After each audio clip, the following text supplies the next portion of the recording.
પરંતુ સાધક જે બેઠા છે ઉપર પાઠ પૂરતા પહેલા બરાબરની ચૂટકી બરાબર મારી લીધી, બરાબર સિગરેટ મારી લીધી, બધું મારી ધુમાડા કરી પછી પાછા આવીને બેઠા. પાછા અડધો પાઠ થયો પછી કે હવે પાછું રહેવાતું નથી, પાછા ઉભા થઈને ગયા. મેં કહ્યું પાછા બોલાવે છે, ધૂપને ધુમાડે વેલા આવજો, રામદેવને બોલાવે. હે ને, પણ કયો ધૂપ? તો કે સિગરેટ ના ધુમાડે વેલા આવજો. હવે સિગરેટ ના ધુમાડે આવે ખરા? એ તો લોબલ અને ગુગળ ના ધુમાડે આવે છે, પણ પેલા તો ત્યાં ધુમાડો ચડાવે.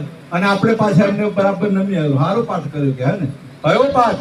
તુરલ કે છે કે પંચમીઓ પાઠ પૂરા હો જેસલ રાજા, પંચમીઓ પાઠ પૂરા ઈરી પાતે રે તારો સાઈ રામ પલક ગણી.